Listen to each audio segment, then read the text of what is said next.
Good afternoon, everybody. Another beautiful day. So we finish up the Upanishads today. And we're going to read the Shvetashvatara, the sort of white horse, the Shveta Ashva. Shveta is white and Ashva is a horse. So no one's quite particularly sure why. Perhaps it's to do with the ancient ritual where horses were sacrificed. We don't know exactly why it's called that. But this is going to be the strongest theistic, monotheistic. Theism is belief in God, Ishvara, but monotheism is a stronger term. I mean, they overlap. Perhaps sometimes they're used synonymously, theism and monotheism. But when you use the term monotheism, you're really emphasizing that supreme being is very much one and single. So let's kick off. I'll bring up the text. I'm getting quite good at this. And there it is, Shvetashvatara. So we'll push this up here and let's just read, okay? So the fact that there is a strong theism in this Upanishad, some scholars, historical, text critical scholars, like to think of the Upanishads as evolving over time, the Brihad being the oldest and the Shvetashvatara later Upanishads, by which time theism was more prominent in the Indian subcontinent. So clearly an academic way of looking at the text is that they're human products, they're constructed by humans. And they would certainly not see that the Upanishads as a unitary, that, sort of articulated by one person, but sages over the centuries, and therefore there are differences and different points of view expressed in these Upanishads. Maybe they're compiled at a certain point and become fossilized from that point onwards. But scholars would tend to be interested in the historical development. So they would tend to see the Shveta, which is the short way of saying Shvetashvatara, as a later Upanishad. Now, keep in mind, tradition doesn't see it this way. Vedanta tradition, Orthodox Hinduism, these are not human constructs. They're not written by humans over the centuries. They're eternal divine texts. Now, even within tradition, there's a difference. Are the texts eternal because they're spoken by Ishvara at the beginning of each creative cycle, eternal in that sort of a way, but nonetheless emanating from Ishvara, God, or the Mimamsa school, the really super orthodox ritualist school. They're not even comfortable with the idea of Ishvara, even if Ishvara is a perfect being. They're not happy with the idea of the Vedas coming into being at any point, even if they come into being by coming out of the mouth and the mind of Ishvara. They're still not content with that. They want the Vedas to be eternal, with no author whatsoever. So they take that position. So the tradition does not see these as human constructs and or created. And why not? And that would be Purushaya. Purushaya means written by humans. And what's the problem with that? Well, humans are imperfect. So if you want to approach the text and present the text and relate to the text as perfect, then it can't be articulated by human. And that would be the case with any religion. Think of the Quran. Muslims believe that it's spoken by the angel Gabriel. It comes from God and it's parted by God. And okay, Gabriel is not God, but he's a superhuman. He's a perfect being. And of course, Christians, like to think of the New Testament and the teachings there as spoken by Jesus, who is God in, the Son of God, God in flesh. So this is not an unusual thing. If you're going to have a religious scripture and you want to present it as perfect, then you're not going to be you're not going to be comfortable with the idea that it was written by a human. So the Upanishads then, so the Shvetashvatara is sort of considered by scholars a later text, by tradition as just one Upanishad within the eternal Upanishads. But it starts off in a very interesting note. What is the cause of Brahman? Now, up to now, Brahman is the cause of all causes. Cause of all causes. Right? Because something could be the cause of something else, but it itself could be caused by something greater than it. So, for example, I don't know, you could say water, ice you could say steam. Oh, I don't know. But something could, I was going to say, you could say steam is caused by water, but then water itself is caused by the coming together, let's say, of hydrogen and oxygen molecules. So you couldn't say water is the cause of all causes. It might be the cause of steam, but it itself has finer causes. So when we speak of the cause of all causes, we mean there's a stop sign. You can't go further back. Otherwise, you have an infinite regress. This is caused by this is caused by this is caused by this, and you go back eternally, and you never get to a stop sign. And Buddhism would take a position like that. But not so the Ishvara traditions, and not so the Vedanta. For them, Brahman is the cause of all causes. But here we says the question is, what's the cause of Brahman? So now that's an unusual question, given all of the teachings we've had so far. Why were we born? So these are the basic, fundamental existential questions that thinking humans have asked since recorded history. And what distinguishes a human from an animal in Vedanta yogic philosophy? Otherwise, we're the same as animals in many ways. But we have senses, we engage in sensual experiences, we sleep, we mate, we have our, mating rituals, we have residences. So maybe the humans are far more embellished in those basic functions, right? We sleep in fancy apartments, we have makeup and all kinds of complicated mating protocols, or dating, romance, all of that. Our food may be far more elaborate, and so forth. And defense, that's the other one of the four things: eating, sleeping, mating, and defending. We may have elaborate nuclear weaponry rather than claws and teeth, but basic functions are the same. So what's the difference then? Other than one is more embellished than the other? Well, this. The humans can ask these kinds of questions. Why were we born? By what do we live? What sustains us? And what are we established? What is the ultimate support of everything? By whom? Oh, you who know Brahman, ha ha ha, you Vedanta people, you yogis in the forest, or you claim to know Brahman. By who do we live in pleasure and pain? Why are we happy and then sad, and then why do we go up? Why do we experience these the gamut of emotions that we are subject to, each in our respective situation? Why are you there and I'm over here? Why were you, someone born in India, someone born in America, someone born in England? These are our respective situations. Should be regarded as time? Is it just time? Is it just movement of things? It's just inherent nature? Is it just the nature, prabhava, right? Just the nature of things, Big Bang, just was, explodes, and then things spin, and forces and subatomic particles, they just are. We don't have to probe anything deeper. Is it just the inherent nature of things to come together in the world that we experience? Was it necessity, some kind of fate? Is that what it is? Is it chance, just a fluke, a subatomic molecule, using language of physics?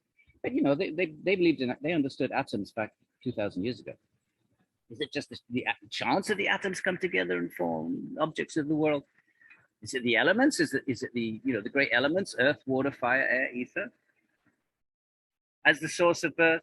Or is it the person, capital B, Purusha, the supreme being? Or is it a combination of these? But that can't be, because there is the Atman. Okay, even the Atman is not in control, because it itself is subject to pleasure and pain. We could say, well, we have consciousness, so we're somehow supreme, and we're somehow in control of our environment, and we're sort of the apex of creation, but we ourselves are subject. I didn't choose to have bad eyesight, did I? So we're subject to conditions beyond our control. Those who follow the discipline of meditation have seen God. My friends, let's be clear about this. The goal of meditation isn't just a belief system. It isn't just to sort of make the mind calm. That may be a byproduct, but the goal is to perceive, whether it's the Atman or God. This is both. This text accepted both, two different things. Just like Christianity, there's a soul, there's a God. In many Hindu traditions, there's a soul and there's God. There's Atman and Ishvara, and some, of course, the soul is God. Remember Advaita Vedanta. Keep repeating. So, you hear it enough, and it slowly makes sense. Advaita Vedanta would say there's no, there may be a God conventionally, but ultimately you are that God. Then of course, Advaita Vedanta has to answer, Well, why, if you're God, are you subject to pleasure and pain in the previous line? That's a problem for Advaita Vedanta. But nonetheless, they would say, Advaita Vedanta would say, the highest reality, there is no distinction between anything. In lower reality, we can talk about creation and God and souls, but these are superimposed and ultimate reality. It's just Brahman. Anyway, all of these questions are being raised. So clearly, different thinkers were representing these different views. It wasn't just one view in ancient, even within the Upanishads, there's different views, different sages. Vedanta, that we turn to next, acknowledges different views, different thinkers. Never static, was in some ways far more flexible. For example, if you have in Christianity, you have a pope. In Catholicism, and the pope determines dogma.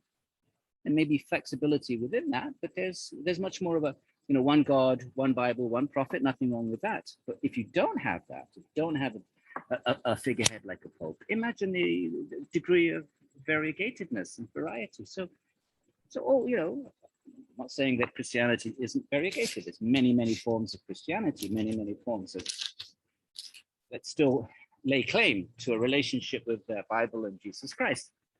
And it's true also that Hinduism does have a kind of anchor, not quite the same. It's not a person.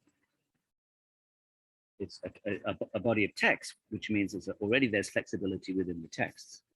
So here we see some of that flexibility. So those who follow the discipline of meditation, yoga, have seen God, the self, and they've also seen the self, two different things. The power of creation, prakriti, Maya, all hidden by their own qualities. Atman is hidden, our Atman is hidden by our bodies and mind.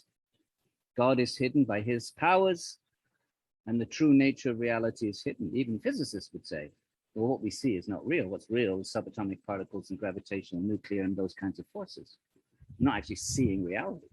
We see things as if they're solid substances, but really it's a whizzing around of particles. So that's not controversial. They're all hidden by their own qualities. One alone, this is monotheism. One alone is he who governs all these causes from time to self. So all these other possible causes, there may be causes in a secondary way, but then there's the cause of all causes. Verse 3, verse 4, we're at verse 3. One alone, he who governs all those causes. Okay? So let's go down because we don't have time to read every single verse. Within this vast wheel of Brahman, verse 6, on which all subsist. Should we make this bigger? We could make this a little bit bigger, perhaps. Make it 125. You could be following along on your own text, but let's make this bigger. How about that? We can even make it, yeah, that's good enough. Okay. So down here at the bottom, within this vast wheel of Brahman, a wheel of Brahman in the sense that everything is churning and revolving, contained within Brahman, on which all subsist, animate and inanimate, and which abides in all. Somehow Brahman pervades everything. The goose keeps moving around. Now, some or other, for reasons we'll never know, but it's not just here. The Atman is referred to as a goose. It could be because, I don't know, elsewhere there's references to the Paramahamsa, the supreme goose. The Paramahamsa is somebody who's a supreme goose, and in those references, there's this idea that the goose, or we might say a swan, if you mix milk and water, the swan can just suck out the milk and leave the water. I don't know if that's true or not, but that's that's what's said about the swan in India. So it could be that the enlightened yogi can separate the real from the false, can distinguish the Atman from the non-Atman. So maybe that's why the metaphor of a goose. I haven't found any better explanation than that one, but a goose keeps moving around. And by the way, when you do get explanations of why a goose, those explanations are going to come a good 1,000 years later. First commentary we have on this would be 8th, 9th century Shankara. That's 1,000 years after it was written. So, I mean, we accept tradition. We can sort of honor the great commentators. But if someone were to ask you, how do you know Shankara even knows what a goose is? Well, you'd have a problem answering that question. You would just say, well, he's closer in the tradition. You could say that. You could say, well, he's probably receiving, definitely receiving the teachings from older lineages which haven't survived, which didn't leave any literary record. You could definitely say that. You could make a case. But if someone wanted to take a real cynical position, you know, how do we know Shankara has got it right? And other commentators will disagree with Shankara just 100 years later. So it doesn't matter. There's a goose. It's clearly got some. It is the Atman. That there's no question about that. But why a goose? We can, you know, we have the idea of the swan separating milk from water. That's an explanation. There may be others. When this Atman perceives himself as distinct from the impeller, Shankara is not going to like this too much. The Atman is distinct from God. Who's going to like this? We're going to read 2 Vedantins next week. Shankara we've introduced. His school is called Advaita, non-dual. 100 years later, Ramanuja, the great theologian thinker, his school is going to be Vishishta Advaita. He keeps the Advaita notice. He says, yeah, everything is one because everything is God and there's nothing separate from God. But Vishishta, there's differences in it, eternal differences. What are those differences? God, the soul, and the world. A Christian would agree with that. A Muslim would agree with that. You could say it's all one, but the soul isn't God. It always, maybe it's a spark. It has some qualities of God. Like man is made in the image of God. Most Christians would say that represents, you know, man has reason, man and woman. But there's a distinction. It would be a heresy to say we're God. And certainly in Islam, historically, some of the mystical Islamic traditions have made those kinds of claim. An al-Haq, I am God. Didn't go down well in their in particular mainstream context. So this is this idea that here's clearly a dualism, or at least a differentiated non-dualism. Get used to that term. Differentiated non-dualism. That's Ramanuja. Vishishta, differentiated, non-dualism, Advaita. Okay, one more time. Non-dualism, why? Because everything's God.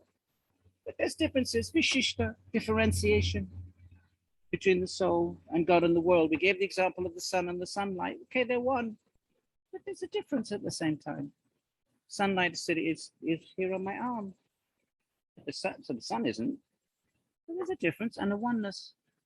It's nothing. It's not sort of a koan, or it's not something, you know, mysterious. It's just the way things are. The sun is, on one hand, it's the same as the light and heat, but it also has an aspect that's different. So the highest Brahman, hang on, when he perceives himself, the yogi, as distinct from the impeller, the cause of all causes that impels everything, that is underneath everything, delighted by that knowledge of that distinction, he goes from there to immortality. This is kind of early bhakti. It's bhakti, you delight in worshipping and adoring God as distinct. In our other course, we're reading Krishna. It's the whole life and story of Krishna. Some of you are interested in that. We can give you access to the videos. You can just download them for free. The highest Brahman, however, has been extolled thus, meaning in the past, been handed down in the following way. How has it been extolled? There is a triad in it, 3 things: oneself, the foundation, and the imperishable. This sounds like Ramanuja.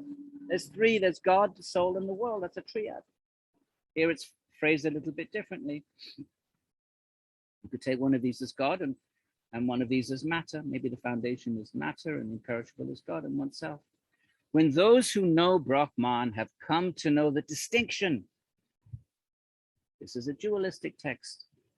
Remember the Chandogya with the rivers flowing into the ocean, they become one with the ocean. That's more monistic. That's more merging. Shankara likes that. He those passages he quotes Mahavakya, his great, he quotes them more than anything else, the great saying, Tattvamasi, that's what you are that Brahman. That's one of Shankara's 4 great Mahavakyas. I think we spoke about them in a previous workshop. Great sayings that capture the sort of essence or an essential truth about a system of knowledge. So those who know Brahman have come to know the distinction between them. They become absorbed in and totally intent on Brahman and are freed from the womb. They become absorbed in, but they don't lose their distinction. You can be absorbed in thinking of God, but you don't necessarily merge into God, right? You know that. You can be absorbed in thinking of someone, your beloved. You don't merge. So being absorbed in is the goal of meditation. You absorb the mind in something. And in Bhakti, devotional meditation, the theistic, our course is on God, so theism. So the yoga traditions that are connected to that tend to be Bhakti traditions, many of them. So what's the goal of Bhakti? Devotion. Bhakti means devotion to a distinct being, to Ishvara, Bhagavan. Well, same term, Ishvara. Bhagavan will encounter that in the Bhagavad Gita. That's Bhagavan, the Gita, Bhagavan. It's just the same. Ishvara, there are nuances of difference, but for now, we'll just say Ishvara, Bhagavan, same thing. Bhagavan is Ishvara when Ishvara manifests form and qualities. We could still call him Bhagavan, but we could also call him, we could still call him Ishvara, but we could call him Bhagavan. But when we use the term Bhagavan, it means Shiva, Vishnu, Durga, Devi, the goddess. Is that divine manifested form? Remember, not polytheism, but the one can take on any form. So there can be an infinity of forms. God is infinite knowledge, right? We like to think of God as omniscient, infinite knowledge, infinite power, omnipotent. Well, how about infinitely beautiful and infinite forms? That's a very necessary condition for God in the Bhakti traditions. That God must be infinitely beautiful, and beauty is represented in form. And form is not a limitation because there's infinite forms, and they can manifest and disappear at will. So this whole world is the perishable and imperishable. So imperishable is the Atman, perishable is matter. The manifest and the unmanifest join together. Manifest is the world we see, unmanifest is the Atman. These are just synonyms for each other. And the Lord bears it. He's the third. There's the Atman, there's the world, and the Lord who bears it, supports it, sustains it, pervades it, upholds it.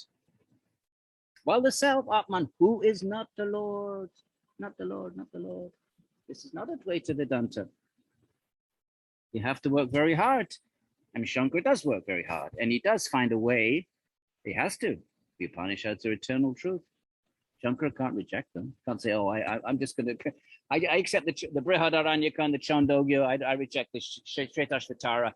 It's got it wrong. It's too theistic." Can't say that as a Vedanta. You have to accept the whole corpus, whole body of Upanishadic material. So you have to work hard to make this work, and he does. Shankara will say, "Well, whenever the personal, the soul merging, Brahman is impersonal, the world is unreal, and the rivers go to the sea and merge, so does the soul." When they speak like that, the Upanishads are talking from highest reality, ultimate reality. And he calls it Paramarthika. And he says, but because we're in ignorance and we're not so smart, we're covered by delusion, and it seems to us that the world is real, and it seems to us that we are individual. It seems that there must be a creator. So on that lower level, Vyavaharika, then we could talk about distinctions and souls and worlds. And he says the Upanishads speak on both levels. So whenever they say things like this, the other is not the Lord, for Shankara, it's not. It's just talking about the lower level. A very ingenious way of reconciling everything, and that's what an exegete must do. That's what a Vedanta commentator must do. Let's make it all work together because they're perfect texts. You can't say, no, this particular passage is wrong. You can't say there's a typo. You can't say, anything other than it's perfect and divine, and therefore we have to try and find a way of making it all fit together, even though some passages are monistic and some are monotheistic. Monistic, all one, monotheistic, or one God, but distinct from the world and distinct from the souls. Okay, we'll talk more about that as we go along. So the one who is not the Lord remains bound. That's you and me. So one feature everybody accepts about Ishvara is not bound by karma, by reincarnation, by any of the laws we're bound by the limitations of a body, have to eat, have to go to the bathroom, those kinds of limitations. I mean, Ishvara may assume a body, but just out of play. not being forced to it. Not forced to. Krishna steals butter. He likes to eat butter. Doesn't mean he's really needs butter to survive. Of course not. He does that just to give joy to his bhaktas, just to please his devotees. We're very far away from thinking of Ishvara in those categories. That comes at the end of the semester, my friends. Right now, we're just looking at the earliest origins of theism. So when he comes to know God, he's freed from all fetters. What are the fetters? Karma. What's karma? Every action I do when I'm in ignorance. Ignorance means what? That I think I'm body-mind. What's wrong with thinking of body-mind? Well, I'm an Atman, not body-mind. Body-mind, body dies. Mind changes, and consciousness is distinct from the mind. Your mind is just an instrument. So then whenever we act under that avidya, ignorance of the real self, everything we do creates just cause and effect. It's one of Newton's laws of physics pertaining to matter. Why? Well, the Indians would agree with Newton, but they would just say it applies to all reality, not just matter. It applies to human behavior. Definitely, it's not a belief. For them, it's an observation. Everything we see is cause and effect. So it's an induction, actually. Everything we see, all men are mortal. Well, all men, like the Greek philosophers would say. And if Socrates is a man, why do we say all men are mortal? Because everywhere we see men and women die, granddad, great granddad, animals. So all men are mortal. If that's true, then if Socrates is a man, Socrates is mortal. So the ancient Indian thinker looking out says, well, everything is cause and effect, chemistry, biology, maybe even quantum mechanics, we don't know yet. This wave particle business. It's also governed on a deep level in ways that we've yet to discover by cause and effect. So why should human behavior be any different? Why should it be an exception? So these are the fetters. You act, you get a reaction. But why a fetter? Well, you're bound to that reaction. You're bound to it. It may not come in this life. It might come in the next life, but you're bound to it. It's a bond. It's a fetter. Bandhana in Sanskrit. There are two unborn males. The one who knows and the other is ignorant. The one is the Lord and the other is not the Lord. Remember the two birds in the Shvetashvatara. Actually, we're going to find the same metaphor here. So there's God. And then there's us, we're ignorant of ourselves, ignorant that there's a God. There's just one unborn female, that's nature, prakriti, matter, who is joined to the enjoyer and objects of enjoyment. So there's a triad. Remember he said there's a triad, there's three distinct things. And then there is the self, limitless and displaying every form, not engaged in any activity. That one doesn't do anything. It's just consciousness. It supplies consciousness like a battery in a toy. It doesn't do anything. It just supplies energy. The toy moves, and any piece of equipment that's run by a battery does the moving and the action. The battery does nothing other than just be. And it's part of its being, part of its nature is it emanates power. Just is that it comes that way. It's inherent nature. So the Atman's like that. It manifests consciousness, but it doesn't do anything. The doing is done by the body, the mind. These are all instruments. The mind thinks, processes, obtains information, and so forth. All right. When someone finds these three, not one, not mono, more like Ramanuja's Vishishta Advaita, but Vishishta, differences within the oneness. When he finds these three, he finds Brahman. The primal source is perishable, while Hara is immortal, imperishable. Now, Hara is the name of Shiva. The term Shiva does not occur in this Upanishad, but terms that but Shiva has many names, and one is Hara and one is Rudra, and both of those occur here. So therefore, it's considered a Shaivite Upanishad. Of course, you're always going to find some scholar saying, well, how do we know that this early period that Hara and Rudra really referred to Shiva? We don't know that. Maybe it was... Scholars do that. What are you going to do? Just say namaskars. You say, well, that sounds very interesting, and then just change the subject. But mostly, certainly tradition considers this to be Shiva. All right. So Hara is immortal and imperishable. Shiva. So there are two great beings, two great Ishvaras throughout Indian tradition, Shiva and Vishnu. And the previous Upanishad, I should have actually, I didn't realize I hadn't included that. It's just one verse about Vishnu being the Parapadam, Parampadam, the supreme destination, the cause of all causes, the ultimate destination, the Padam. So both Vaishnava and Shaiva traditions, the Vaishnava connected to Vishnu, Shaiva connected to Shiva, have their roots in the Upanishads. Now again, how is there two? Remember, monotheism. Well, both of them say that there's ultimately one being, but then manifests other beings. Just like a Catholic would say is God the Father, and then manifests God the Son, and the three in one. Say Christians would accept that, 3 in 1, at least Catholics would. So if there's 3 in 1, why not have an infinity in 1? 3 is a small number, isn't it, for God? Why not have an infinity of manifestations? Not polytheism. Polytheism is when they're independent and equal, or mostly equal. Maybe one is a little tougher, like Zeus, can kick butt better than the others, but mostly equal. That's polytheism. No. Monotheism is one, not all just a bunch of individuals. One, but that one becomes multiple. So what's the difference between Vaishnavism and Shaivism? Well, Shaivism says Shiva is the one, and Vishnu is manifest from Shiva, is secondary derivative. And Vaishnavas would say the other way around. They say, yes, we accept Shiva, but Shiva is not the cause of all causes. He's secondary and derivative. That's the only difference. And they both have their roots here. And here's Shiva's, the roots of the Shaiva tradition right here. Hara is immortal and imperishable. The one God, here one, monotheism, rules over both the perishable and the Atman. By meditating on him, by striving towards him, and further in the end, by becoming the same reality as him. That doesn't mean merging. Later Shaiva traditions, Shaiva Vedanta, are going to talk about, the divine realm of Shiva, where you have form, just like Shiva, but always a distinction. Shaivism actually divides into 2 streams, major streams. One is monotheistic and one is monistic. Kashmir Shaivism is monistic, but let's not complicate things at this point. Okay, but all I'm saying is becoming the same reality doesn't necessarily mean merging. This is very much a dualistic text. All illusions disappear.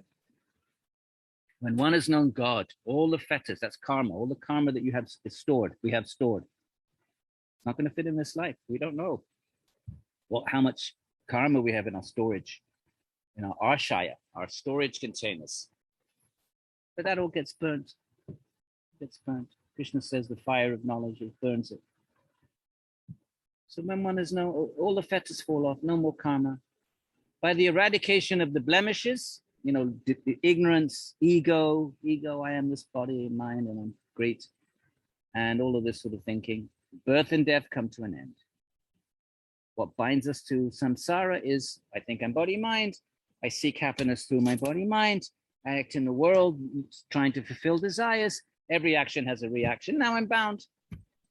I do that for my whole life, and I make an infinite number of reactions. Some of them fit into this life, most of them don't. Next life, when I die, I have to come back and get all the reactions. And when the reactions come to me, I react to them, I respond to them, I create another whole generation of karma. And it goes on and on like a cycle. That's why they call it an ocean. Ocean is infinite. How deep is an ocean? Who can conceive of how deep the ocean is, especially before submarines? So, all the blemishes, by the eradication. How do we eradicate them? By meditating on God, Ishvara, Rudra, Hara. By striving towards him, by committing our intention. This is what I want to do with my life. I want to seek God. I want to understand my Atman, but over and above that, God. And further, in the end, by becoming the same reality, by recognizing an ultimate spiritual nature. All illusion disappears. This is how the illusion of the blemishes, the same thing. Illusion is just another expression of the blemishes. By the eradication of the blemishes, birth and death come to an end. By meditating on him, one obtains at the dissolution of the body a third sovereignty over all, and in the absolute, one's desires are fulfilled. What does that mean? Different sects are going to take that differently. Some sects are going to say you get a divine body just like God's, but not quite the same because you can't create a universe, and God can, but you attain an amazing divine body, the same reality, not made of matter, my friends, not made of flesh and blood, made of pure consciousness. Satchidananda Brahman. Remember what is Brahman? Satchidananda, eternal, sort of a state of eternal being, and Chit, conscious eternal being, and Ananda, blissful conscious eternal being. Sat Chit Ananda. We looked at the Taittiriya, remember? We didn't find quite the same words, but that language becomes prominent in Vedanta. The Brahman is Sat Chit Ananda. So by meditating on God, striving, then all that karma is destroyed, ignorance is destroyed. What the yoga is going to call the kleshas, 5 kleshas: ignorance, ego, desire, aversion, clinging to life. Okay, this can be known for abide within one's body. We can know our own Atman because we're conscious. We know that much. You may say, well, I don't know if consciousness is something separate. That the big topic in the study of religion, right? Is consciousness a property of a different kind of substance? It's not material. Completely different kind of substance that's beyond the range of science and instrumentation to perceive. Well, that's been the position traditionally, even in the history of science. Now, the last few decades, that's been challenged. Scientists may say, well, we have no reason, we can come up with other ways of explaining, but it's just they're replacing one faith system for another faith system. If you start saying consciousness, oh, well, we think we can explain it materially, it's neuron, but what's a neuron? Or a combination of neurons. Nothing other than atoms. A neuron isn't a combination of those atoms. And what are those? Combinations of subatomic, electrons. And what are those? And you go deeper and deeper. So you're basically saying that consciousness comes from some combination of particles and forces. Well, if that's the case, then you can produce it. You can identify which subatomic entities cause consciousness, as opposed to the subatomic entities in my shirt, which don't cause consciousness. Then identify it. And if you can't do that, what have you done? You've just replaced one faith for another. You just say, well, we believe that one day we will find this. Well, good luck then. Keep looking, but don't present that as a scientific fact. Just take that, present it as a belief, and nothing wrong with that. Absolutely nothing wrong. Science, the dharma of science, the duty of science is to seek material causation. It has to try to find a material cause. I'm not criticizing that. You have to look for material cause, right? You can't say, the weather is it's rainy today because the rain gods are angry. Of course not. You have to find causes in the atmosphere. You can't say, well, I'm sick because I got cursed by a witch. No, you have to find material causation. So there's nothing wrong with looking for material causation for consciousness. That is the dharma. But you can't then mix up science and metaphysics. When you start saying consciousness is material, is nothing other than we can explain the phenomenon of the quality, the qualia, it's called, that sense of experience. We can explain that through material causation. That's just a belief. It's never been demonstrated. And Vedanta and yoga would say it never can be, because it isn't a material. Consciousness is not emanating from any material entities and forces coming together. It is nothing other. It is a separate substance. And science could get to a point where it could actually, an honest scientist could say, okay, we've looked for it for 50 years. We'll keep looking for it. But probably we're never going to find it within our sphere of science. So therefore, we'll give it back to the theologians. Let's give it back to the philosophers. Let's give it back to the metaphysicians. And then people might go back to their old ancient spiritual texts like the Upanishads and take them more seriously. And I'm hoping I'll be alive when that happens. But if not, so there we are. So this can be known, but not by, the problem is it can be known. In that sense, it's scientific, but it can never be duplicated for somebody else. And that's what makes it different from scientific modes of hypothesis verification and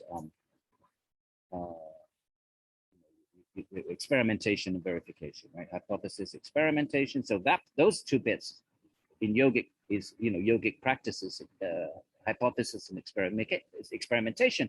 And there is verification for you personally. With science, which requires verification for an external body of observers. So that part, yoga can never provide. It can just say, well, okay, you all you observers, you all have to sit and meditate for 25 years. I don't think many scientists are going to do this. And you have to give up all your desires. And, I don't think most scientists are going to sign off on that.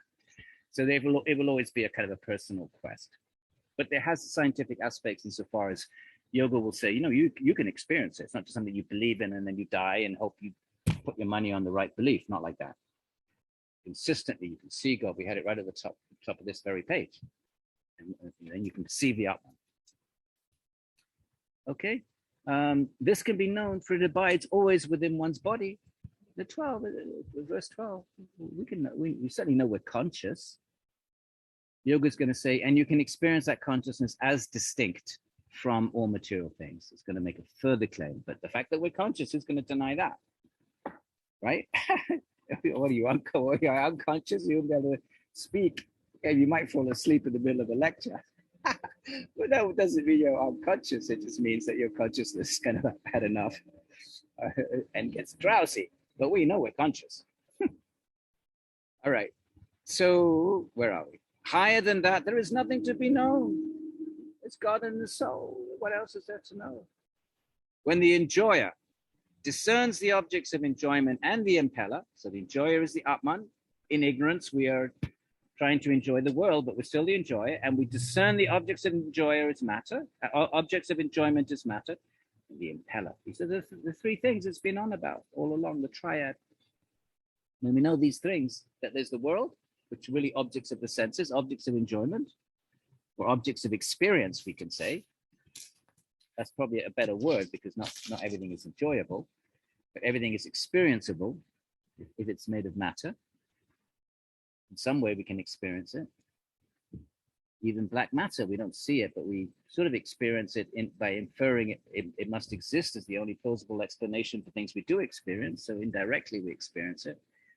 So when the enjoyer, consciousness, without consciousness, there's no, how can there be enjoyment? There's no consciousness. The enjoyer discerns the object of enjoyment and the impeller, which is the term that's been used a couple of times, which sort of impels things, creates things, triggers things into action, sustains them. When one perceives that, everything has been taught. This is the threefold Brahman. And then we'll jump. Remember Om from the previous Upanishad. Again, Om pervades these texts. When one makes one's own body the bottom slab, right? When you make fire, you have a slab, you get the fire stick, you rub it, and then the spark comes out. So that's the metaphor. So the body is the bottom slab, and the syllable Om is the drill. Om, you chant it just like you revolve the stick, revolve, revolve, revolve.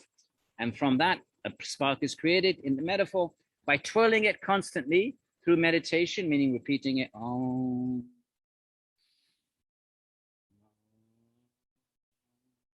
So the sound is coming out and the mind is being absorbed in that sound. And because it's sort of revolving, it's like the twirling of the stick. So by twirling it constantly through meditation, one would see God just as one would see a hidden thing. Something could be hidden, something's hidden under the table, but you could lift up the table and find it. So the Atman is it's not unknowable. It's just absorbed in the body mind. So by meditation, we remove its absorption in the body mind, and then our consciousness becomes situated in its own nature. Like sesame oil in sesame seeds. The oil is in the seeds, but you have to make it come out.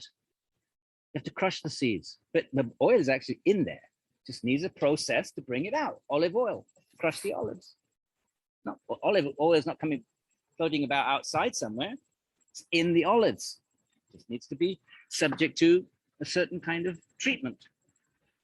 So is yoga. What's the treatment? Meditation, chanting Om, for example, or Om, later we'll find developed mantras when God takes on more fuller presence of form, like Krishna and Shiva.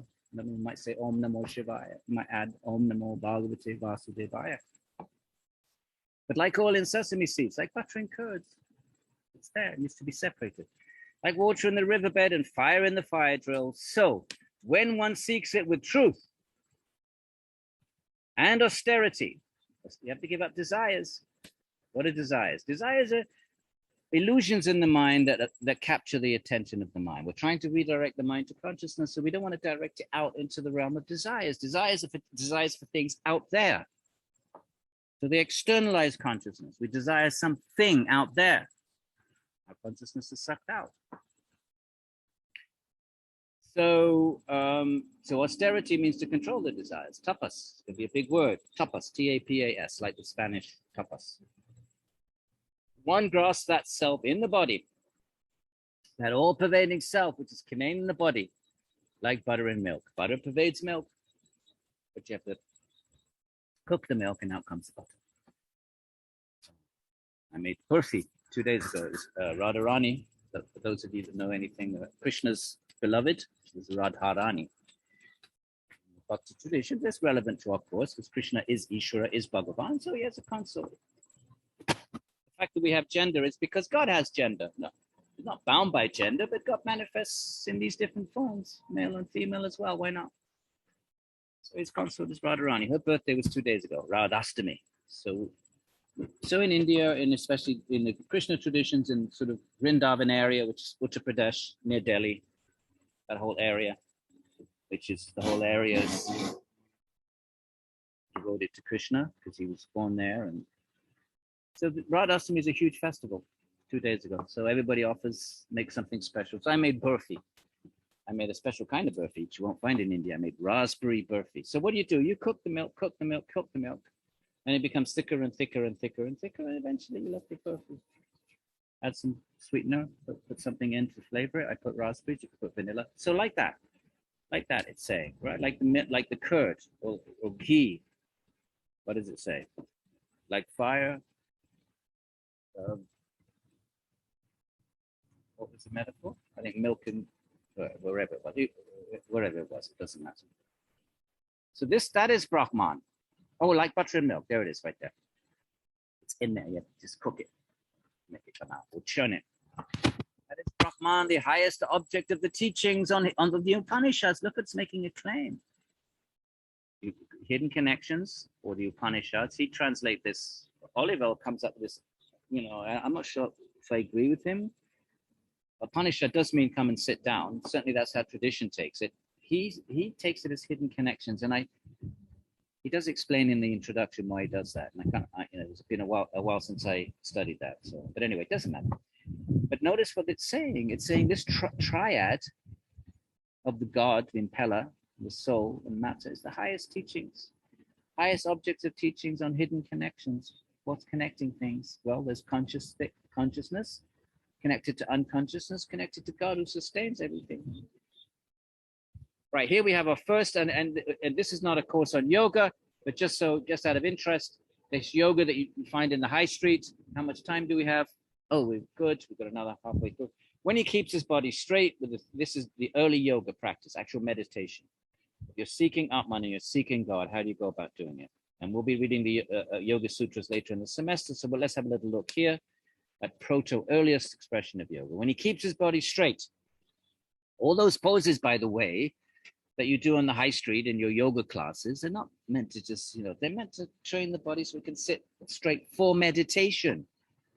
It's not meant just to give you a good body, then you can go out and find a partner or something, or go on the beach and, show off your pecs. So it's not meant for that, my friends. It's meant to, you can train your body so you can sit still, so you don't fidget, so you can meditate. Yoga is about meditating with the mind.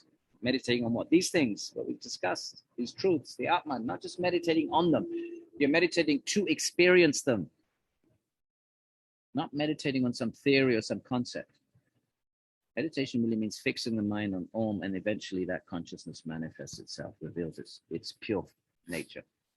But here is the early form of yoga. When he keeps his body straight, 3 sections erect, draws the senses together with the mind into his heart, a wise man shall cross all the frightful rivers, the samsara, usually called an ocean, but here rivers, all these rivers of life, all these things that happen to us, they're frightful, terrifying. Could be hit by a car any moment. COVID can come, knock on your door, your loved ones. They're frightful rivers. with the boat consisting of that formulation, Brahman, that's Om. That's the formulation over here, the syllable Om. It's a formula, it's a mantra. Okay, so there we are. Where are we? Now we're, okay, here, compressing. I must have skipped the page. Oh no, I have to go to the next page. Here. Here we are. And now still, this is yoga. There's about 8 verses. Compressing his breaths in here. Part of yogic practice is stilling the breath, controlling the intake, the inhalation, exhalation. Curbing his movements. This is called pranayama, breath control. A man or woman should exhale through one nostril when his breath is exhausted. Right, just sort of, a wise man should keep his mind vigilantly under control. Actually, yoga means to stop all thinking altogether, not just to control it, first to control it, but then to actually stop any thoughts emerging in the mind and fixing the mind entirely on that divine sound Om. If you're a bhakta, then it will be Om Namo Bhagavate Vasudevaya or Om Namo Shivaya. So up the mind in them means no other thought arises. So, you know, if a thought arises like, oh, I wonder if that person responded to my email I sent last night, you suppress that thought, you push it down. The thoughts will arise. That's the practice. It takes many years. And ultimately, the goal is to perceive the Atman, not just read about it and theorize about it, and perceive God. But before you get that far, even just on the way there, the mind becomes peaceful. So when in real life you get agitated, something happens, immediately you know by your practice in the morning, you're able to push it down, step back, realize how silly and you know, how foolish and many of our little traumas and dramas are.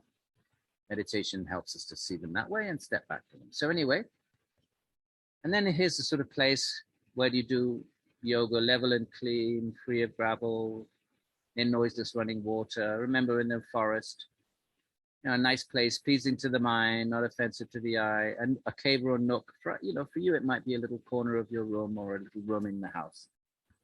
Shelter from the wind in such a spot. In other words, some place which is not going to disturb your mind. That's sattvic, that's clean, that's has a nice vibe about it. To use the 1960s term, the vibe has a nice sort of aura about it. And then we'll jump down. We're still on yoga here. Lightness, health, yeah, you know, you're eating very little, absence of greed, bright complexion, pleasant voice, sweet smell, very little feces and urine. Why does it say that? Because the yogis are controlling how much you eat, not stuffing junk food in your face. It doesn't make you happy, it just makes you feel disgusted after you've finished. Doesn't it? You get a bag of, you know, smart, you know, popcorn. And you eat it, oh, so nice in the beginning. They keep going. At a certain point, it's like, I can't stand it anymore. So that reflects an inability to control the mind and the appetites and the desires. So yogis starts to control all this. This is the first working of yogic practice. The first, not the result. You have to start by meditating, freeing, you know, calming the mind, eating little. Just as a disc smeared with clay, once it is cleaned well, shines brightly, right? So we clean the Atman, clean the mind, and the Atman, pure consciousness shines forth, blissful, eternal. So also an embodied person, once he has perceived the true nature of the self, remember the goal is to perceive it. These texts are assuming that if we do the practices, we'll perceive it. It's just matter of fact. It doesn't take it as anything astonishing or different or unattainable. It presents it as if anyone could do it. So just as that's the case, you clean a disc and it's a beautiful gold disc. So also an embodied person, once he has perceived the true nature of the self, becomes solitary. Why solitary? Because all your bliss is coming from your own nature. You don't need to run around looking for happiness outside. And if you go outside, it's to help others, just out of kindness and compassion. And these are the great saints of the world traditions, the bodhisattvas of Buddhism, the Jiva Muktas, Jesus Christ, or you could add whatever you want to the list. They could be solitary. They're quite happy just to sit in their meditation and experience their own bliss. But if they go out into the world, it's not to run around looking for the latest flavor of Ben and Jerry's, is it? It's to serve others. His goal attained, goal of life. We missed the goal, my friends. If we run around looking for sense pleasures, we missed the goal of life according to the Upanishad. And what do we get instead? Nothing. Just frustration, ever seeking, ever looking for new, latest. Never content. Ask yourselves, look at your own life. Don't take it. These Upanishads are presenting information. You process it. See if it's meaningful for you. We don't have to believe something just because it's written in a Sanskrit text 2,000 years ago. Why should we? It has to be real. His goal attained and free of sorrow. We're sorry. Why are we sorry? Because we're always craving for things. And then we're always sorry for what we lost. And we're sorry when things go wrong. Occasionally we have the odd happy moment. So we think, oh, I'm so happy. But then pretty soon, we're miserable again. It's not depressive. It's not cynical. It's not pessimistic. Yoga philosophy is going to say you have to realize life is suffering before you want to go somewhere else. Why would you seek this Atman if you were perfectly happy in your regular life? It wouldn't make sense. You only take some path if you want to go somewhere, which means you don't want to stay where you are. Yoga is for those who realized I'm always frustrated. That's not a pessimistic, negative thought. It is the first sign of wisdom, and we'll run into that and develop that idea more as we proceed. So when by means of the true nature of the self, which resembles a lamp, again, this luminosity metaphor, because what else are you going to say about it? You have to use the best examples that we are familiar with in our sphere of awareness in this material, in material things. So it's like a lamp. A man practicing yogic restraint, right? Restraining the senses, controlling desires. There's no yoga without controlling the desires. Sees here the true nature of Brahman. When sees here, right here, not die and in some next life in some heaven. No, here. It's repeated so many times. So it's free from the fetters. Remember, the fetters are we're bound to the reactions of actions we've performed. We're now fettered to their results. The minute you act, there's a fetter or a bond, karmic reaction. Because he has known God, unborn, unchanging, unsullied by all objects. There's the soul and there's God. Remember the triad. This God does pervade all quarters. He was born the first, that being metaphoric, of course, God is eternal. Yet he remains within the womb. Again, what does this mean? The womb of matter, the womb of nature. Let's not do this because I don't want to get into these more obscure verses, and there's going to be differences in how that's read. He who abides as God in the fire, who abides in the waters, and God pervading everything, right? There's like the sun kind of pervades everything, even though it's distinct. Who has entered every being, who abides in the plants, who abides in the trees. To that God, adoration, namaha, namaha. And here we have, who alone wielding the net, could be the net of karma. Later on, the metaphor of a net is used for karma, action, reaction. So we can maybe speculate that it meant the same thing in Upanishads. We can't be sure, but it seems like a very fair assumption, because early Buddhism talks about the net of karma, Indra's net. Well, they use it in a slightly different way.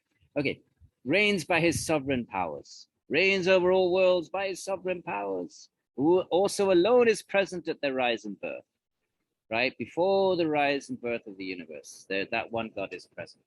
Those who know this become immortal. There is only one Rudra. There's the other name for Shiva. Hara we had earlier on, and now Rudra. He has not tolerated a second. This is hardcore monotheism. Not tolerated a second.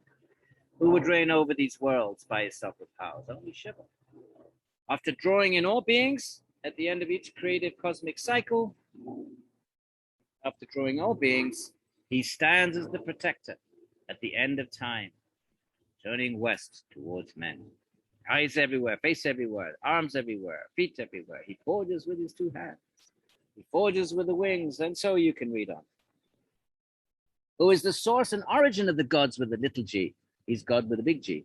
God, these little g's are just The celestial, remember we had Brahma with a long A, is the first of the gods. He's like the engineer. So Shiva is the origin of the gods, ruler over them. The god Rudra as the great seer. In the beginning created Hiranyagarbha, and later tradition takes Hiranyagarbha to be that Brahma that we read about in the, I think it was the Mundaka, or the previous class, four-headed. He's in the later tradition says this Hiranyagarbha is that Brahma. May he furnish us with lucid intelligence. Krishna says in the Gita, Dadami Buddhi Yogam Tvam, I'll give you the intelligence to realize who you really are, and the faults and the flaws of being absorbed in this temporary world and seeking happiness in this world, the problems with that, the flaw in that kind of quest. Krishna says, I'll give you the intelligence to see that. So here, Shiva, same thing. May he furnish us with lucid intelligence, lucid, real deep, ultimate intelligence. Who are we ultimate? That form of yours, O Rudra, which is benign and not terrifying. So right here in the early text, we have a sense that Ishvara has a form, which is not sinister looking. But that most auspicious form of yours, O mountain dweller, look upon us. So later tradition is going to, clearly there were lots of stories that eventually surface in the Puranas, the main text of Hinduism, where we find the great stories of Hinduism. We don't know how all those stories are. Shiva meditating in the Himalaya mountains. Parvati, his wife, is the Giriraja, Kanya, the daughter of the mountain. These stories, we get the details in later texts, but we get references to them in this text. So there's every likelihood that those stories are ancient, but they just don't get recorded until the Puranas. The Puranas are another genre of text, just like the Upanishads and the Vedas. There's another genre of text, huge, 400,000 verses, 18 great Puranas. And that's where you get the stories of Ganesh and Shiva and all of these, the great deities of Hinduism. But the fact that they are written down and compiled by the 4th century doesn't mean that's when they were composed. They're ancient. We have no way of dating how old they are. So, but here we get references to them. The mountain dweller. That's a very specific reference. Look, the arrow, O mountain dweller, that you hold in your hand to shoot, make it benign, O mountain protector. Hurt not man or beast. Shiva typically, maybe in later some forms of Shiva, he's holding an arrow, but mostly later Hinduism depicts him as meditating. And on, okay? We get the sense of this monotheism. We have to jump around. Who is higher than that? Higher than Brahman, right? Really stressing the point that Shiva, the being, the personal God, is the highest truth. It's higher than Brahman, which is supposed to be the ultimate truth. So it's very strong monotheism, the immense one, hidden in all beings, and each according to its kind, and who alone encompasses the whole universe. When people know him as the Lord, they become immortal.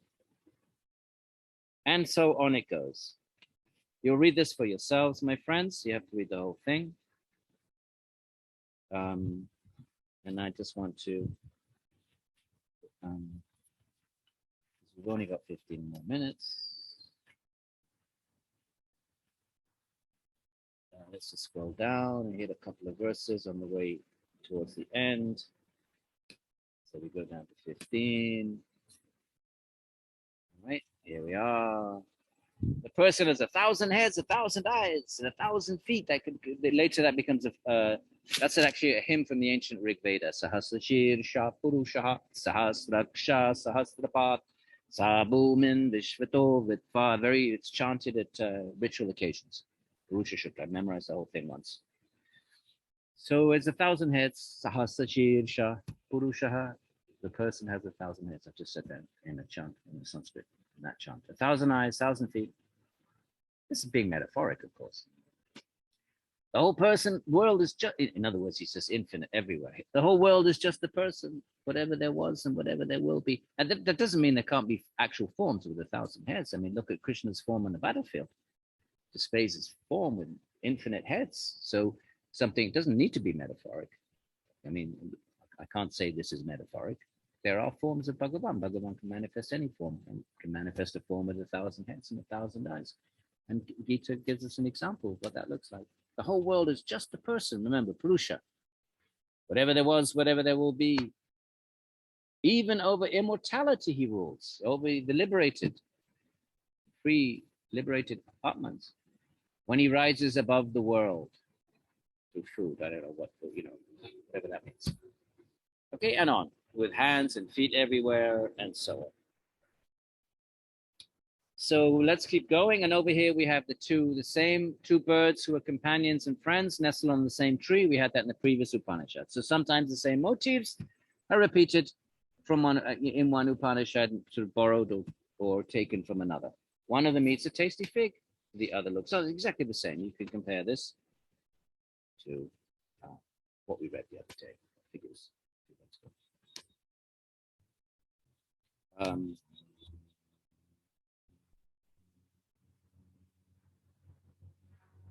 So one should recognize the illusory power as matter.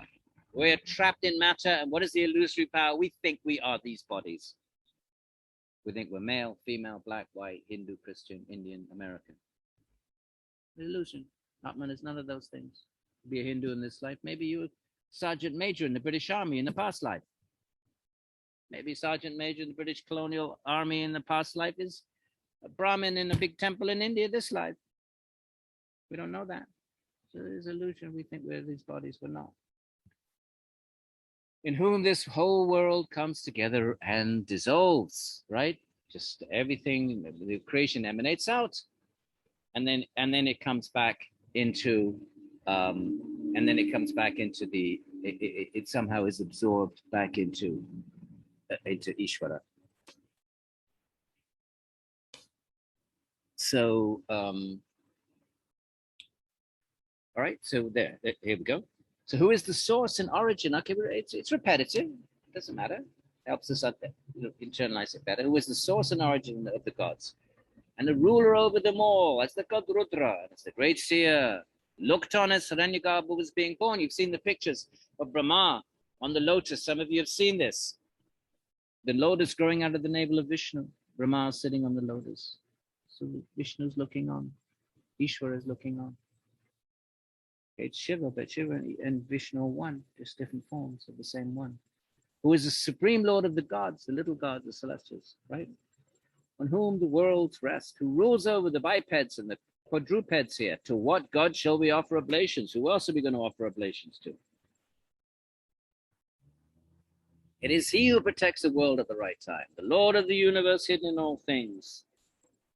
Okay, when someone thus knows him, after whom seers and gods strive, he severs the fetters of death. That God, the maker of all, verse 17, the immense self, is always also residing in the hearts of people. When there was darkness, there was neither day nor night, neither existent nor non-existent. Sounds like the beginning of Genesis. Benign one alone was there. He was the imperishable. So he's the cause of all causes, the first entity before creation, before Big Bang. And so on, right? I'm just jumping around. He is the unborn one. He never is, himself is never born. So some man filled with awe takes refuge with Rudra. Take refuge of the Supreme Being. Protect me always with that kindly face of yours. All right, so let's go to the end. You keep reading this, my friends, because you will be responsible for it. And we have only 10 minutes left. And we'll go to chapter 6, and we end up same as we started off. Remember, some wise men say it is inherent nature. Like, what is the cause? Remember that first verse, beginning of the chapter. What is the cause of Brahman? I'm reading now the first verse, chapter 1, verse 1. I don't want to scroll back up. What is the cause of Brahman? Why were we born? By what do we live? And what are we established? Governed by whom, O you who know Brahman, do we live in pleasure and pain, each in our respective situation? That was the first verse. Very similar. I was tying it all up. He answers all those questions. All those questions were answered in these 5. Now he goes back to, like a good paper, you have your introduction, you have your data, and then you come back and you conclude. Some wise men say it is inherent nature. So there were differences of opinion. They were materialists back then.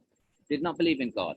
Just said, look, it's just the nature of matter to come together, and forces pull particles together, and just by chance, it all comes together in this world. Some wise men say it's inherent nature, while others say it is time, all totally deluded. Now it's answering the first question. The first question is, well, what is it? Is it this? Is it that? Is it time? Is it inherent nature? So then we have all the five chapters. Chapter 6, it says all these other views, they're all deluded, all totally deluded. What is it then? It is rather the greatness of God, Ishvara, present in the world, by means of which this wheel of Brahman goes round. So here Brahman has been taken as the totality of everything, but then there's something, so Brahman is taken in a slightly different way than we found it so far, as the cause of all causes. Here, it is everything, but Shiva is beyond that. Who always encompasses this world, this whole world, the knower, the architect of time, the one without qualities, no material qualities, the all-knowing one. It is at his command at the work of creation. And what is that creation? To be conceived with earth, water, fire, air, and space. You can think of it that way: solids, liquids, gases, and so forth. But by his creation, it unfolds itself. After completing that work and drawing it back again, after joining himself with the realities, one after another, with one, with two, with three, or with eight. This could be anything. Prakriti could be one, the two could be Prakriti and Purusha, the three could be the three gunas, the eight are the eight primary evolutes, earth, water, fire, air, ether, mind, intelligence, ego. So different ways of understanding these numbers, but that would be probably the most normative one. So he creates all this and draws it back, as well as time, and with the subtle qualities of the body. Okay, so let's finish up. After we have first venerated that adorable God. So here's Bhakti. Now, it's not just metaphysical, establishing that God is the source of everything, but now there's more this emotional relationship with God, devotional relationship. And what's that? Veneration, adoring. Sounds like it would be Christianity. After we have first venerated that adorable God, displaying every form, the source of all beings, as also residing within one's heart, and then recognized him as the one who bestows righteousness and removes evil. Even to become purified, the bhakta, the devotee, surrenders to God as the Lord of prosperity, as abiding within ourselves. Remember, the sun ray is, in one sense, the sun does pervade the sun ray, even as the sun ray might be distinct. So that sort of thing. As the immortal residing in all beings. And we come to the end, my friends, over here. And we have how many minutes? We have 8 more minutes. There is no one in the world who is his master, nor anyone who rules over him. He has no distinguishing mark. He's beyond all marks. He is the cause, the overlord, over the overlords, right, over the celestials. He has neither parent nor overlord. The one God who covers himself with things issuing from the primal source. From his own inherent nature, things issue forth. And here we have that metaphor again of the spider as a spider with the threads. Manifest the threads and suck them back in. And the threads are actually one with the spider, but distinct. It's a great metaphor. The threads, I don't know what biology would say, but there's some kind of substance in the, probably saliva, whatever biology would say about what a web is in terms of its metaphysics, but it emanates from the body of the spider. So you could say it's one with the spider, but the web in another way is not one with the spider, it's distinct. And when it's withdrawn, it remains in the body of the spider. So it's not a bad metaphor for the relationship of God to creation in many of these theistic traditions, such as this, Shvetashvatara. So like a spider with the threads, may he procure us dissolution in Brahman. What does that mean, dissolution? Well, I'm sure Shankara would take it the way he wants to take it. You lose your individuality. But given everything that came before about the triad and the eternal difference, the eternally different, another way of taking that would be you enter into that realm. You somehow have this eternal connection with God even after you're liberated. Different traditions will envision that differently, but we're not ready to discuss that yet. He's the one controller of the many. who are inactive, who makes a single seed manifold. Everything comes out of property. Property being matter, right? Hopefully, by repetition, you're becoming familiar with these terms. Property is matter.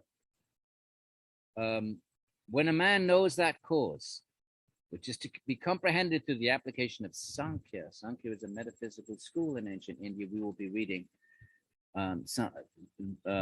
arguments from non-theistic Sāṃkhya, arguing against theism later on in the course. There was theistic schools in Sāṃkhya and non-theistic schools. 5 minutes. Here we have the goose again, the one goose in the middle of the universe. He himself resides as fire within the ocean. Only when a man knows him does he pass beyond death. This is another strong statement. Many traditions are going to say, well, we just have to know your own Atman and you'll be liberated. This is saying you have to know God, not just your own Atman. You have to know God as well. Making an additional requirement for liberation from the bonds of karma, which result in birth and death and reincarnation. Look at this, very strong. There's no other path for getting there. Only devotion. Krishna will say that. Gita will. He'll make statements like that. Who at first created the Brahman. So here Brahman seems to be taken not as the cause of all causes, but as the totality of all things. We've had several references to Shiva being beyond Brahman, cause of Brahman. So the word Brahman seems to be taken a bit differently than other Upanishads, where Brahman itself is the cause of creation. We'll find that in Vedanta Sutra next week. The Brahman itself is the cause of creation. This verse is sort of hinting that Shiva is beyond even Brahman. Okay, so different schools are going to read that differently. So who first created Brahman, delivered to him the Vedas? And so this could be Brahma, actually. Ow! Bit. Who first created, this could be Brahma, right? The celestial being. You might want to take it that way, because Brahma does receive the Vedas from Ishvara. So that's, I'm sure, how later tradition would say. They wouldn't take it as Brahman in the neuter. They would take it as Brahma. But let's not worry about that. That's not something we need to excavate right now. Okay, let's finish up then. By the power of his austerities and by the power of the grace of God, the wise Shvetashvatara, that's the name of the Upanishad, that is a person.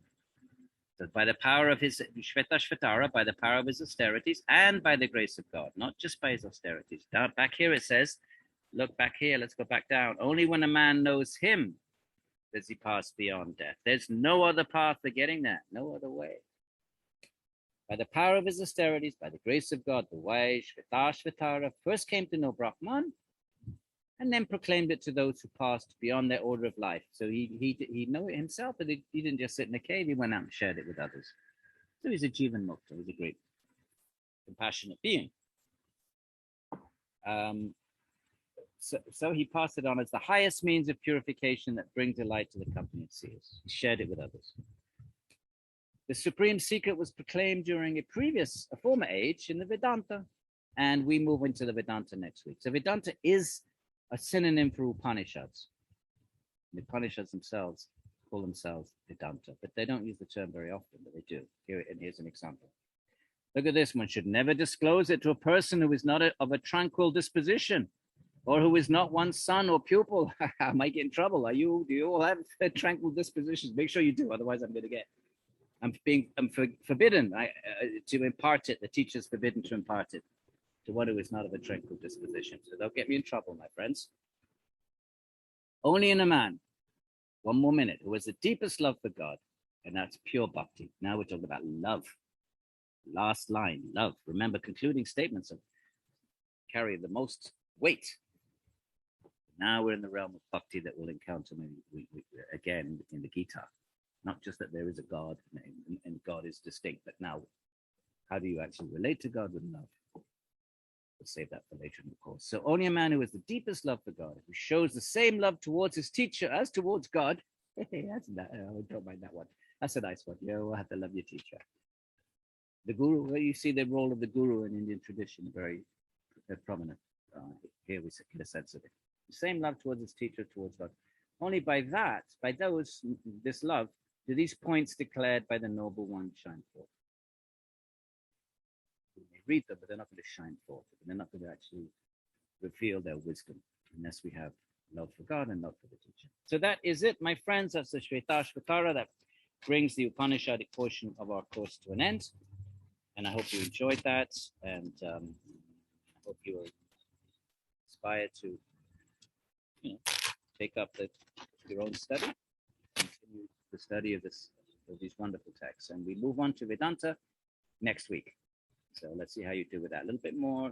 Vedanta is now not metaphoric. It's much more systematic. Now we're in the realm of sort of more systematized, schematized intellectuality. So it's going to be a bit more rigorous, perhaps, but we'll work through it together. Okay. Have a great day or rest of the day.